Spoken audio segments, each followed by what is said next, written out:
Hello, ladies, gentlemen. Welcome back to another Season 10 New World video. And in this one, I want to talk about arguably the most important currency in the game right now, Umbral Crystals. Now, very quickly, what are Umbral Crystals? These are a brand new currency that allows you to upgrade your gear all the way to 800 gear score. The way you upgrade your gear is you click on your item, you click on the upgrade, and depending on how many Umbral Crystals you have available, you can upgrade your gear all the way to 800 gear score. And as you can see, that will increase the power of your weapons. Obviously, right? So for example, a 725 Vicious goes from 2.3% crit damage to 3% crit damage, an increase of 0.7%. For example, Thwarting Strikes go from 5.1% damage while you have an active grid, all the way to 6.5% damage while you have active grid, an increase of 1.4%. So, is it worth to upgrade your gear? Just immediately? Absolutely. But now that you know how good it is to upgrade your gear, let's talk about the best way to farm it. And I'm gonna try to focus more on the returning players, but then also obviously on the OG players, because everybody wants to know how to farm this quickly. Now, I've managed to get about 7,000-8,000 crystals across multiple accounts, and the reset just happened as I was sleeping, as you can see. So now we have another weekly cap of 4,000 Umbral crystals. Now, what does that mean? Every week, you want to farm 4,000 and you want to spend 4,000. Because if you have 4,000 out of 4,000, you cannot farm anymore. So, definitely make sure you upgrade your gear. Now, you may be wondering, what is the best gear to upgrade? At the moment, I don't think anybody has full beast gear when it comes to armor.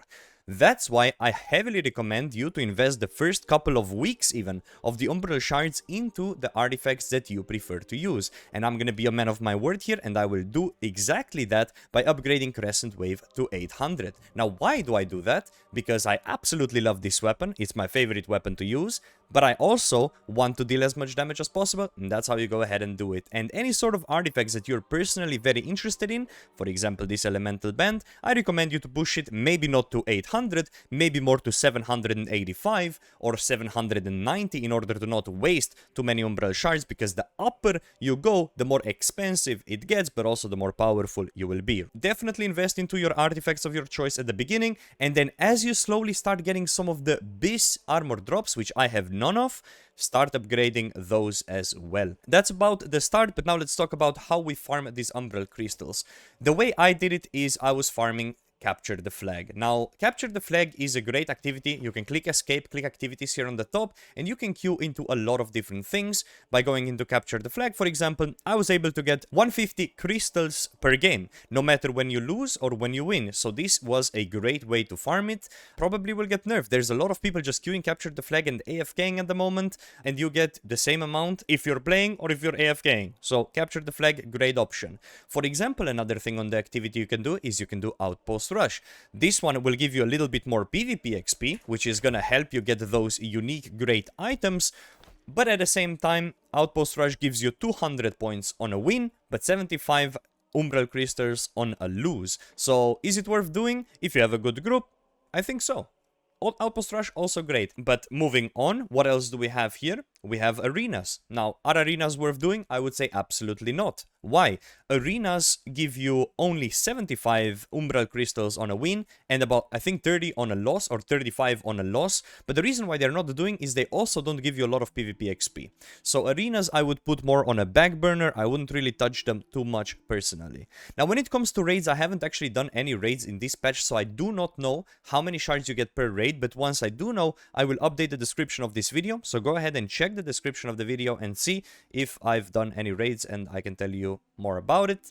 And when it comes to Catacombs, we've done a lot of Catacombs, but they're also not that great in order to get yourself Umbral Crystals. Now, you may be wondering why is that? It will take you about 30 minutes to complete 3 bosses in the current state of your gear. Later on, you will probably be able to defeat 4 speedrunners, even 5 bosses in Catacombs runs, but I think right now the sweet spot is a lot of people will be able to defeat 3 bosses in Catacombs. If you don't know how Catacombs work, I have a whole video on it, just search on the channel, but basically, you kill the first boss, it's very easy, you continue to the second boss, it's very easy, you continue to the third boss, it's very easy, and then if you escape, you get a good amount of resources, you get 45 shards in about 30 minutes, but if you keep on going, it gets very hard. I've never been able to defeat 4 bosses, but I haven't done that many Catacombs in order to say, hey, I'm good, or we don't even have a good gear. So right now, realistic expectation for Catacombs is 45 Umbral Crystals per run. Is that worth doing? If you enjoy Catacombs, you can get some good gear as well.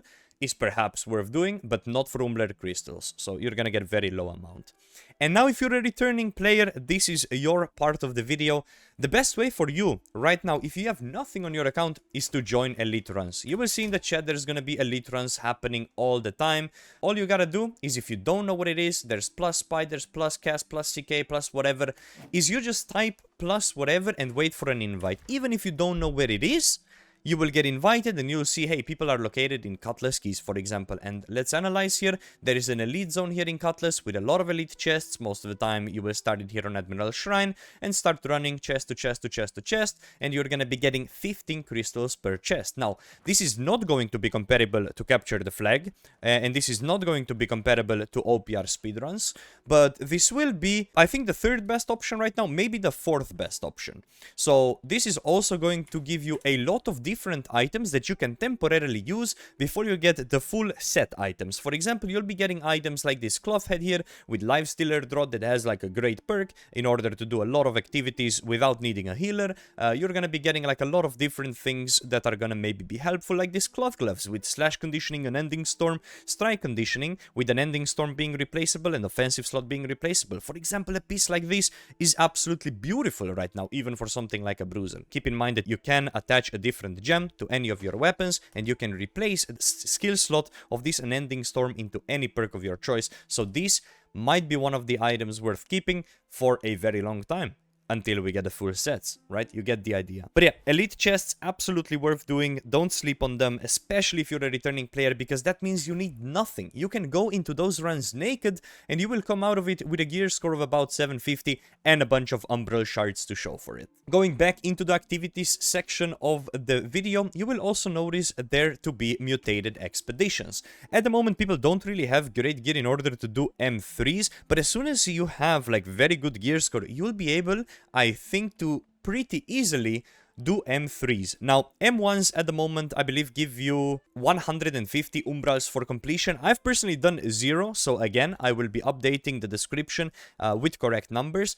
I don't know how much you get for M2s, I don't know how much you get for M3s, but for example, M3s are gonna probably be the meta because they can also drop you very good gear. So keep in mind, once you get good gear, once you get a good group, do consider pushing M3s or even M2s in order to probably get more than 150 Umbrals per clear, and I think that's also going to be a great way to stack up your Umbrals. But all in all, we covered the PvP section, OPRs, arenas, and CTF. I think CTF being by far the best for an average player, OPR being very good for pre-made groups, arena being very bad in all cases.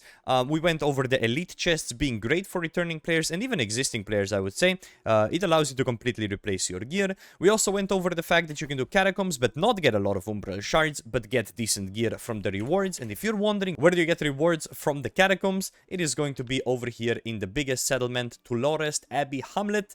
If you zoom in, there's going to be a Catacombs shop. This is where you spend your currency and you can get some very good pieces here. And I believe that about covers the video for now. I don't think there's anything else to say here, aside from get yourself 4,000 Umbral Crystals every week on all of your accounts. That's going to be the login meta for quite a while, I would say. So go ahead, grind your artifacts to 800, get your other beast sets to 800, and enjoy the brand new patch over here in the New World. I've been having an absolute blast, and I'm already cooking the new Crescent Wave build for you guys. So stay tuned for that. I'll be with you back very, very soon. And until then, have a beautiful day. Bye-bye.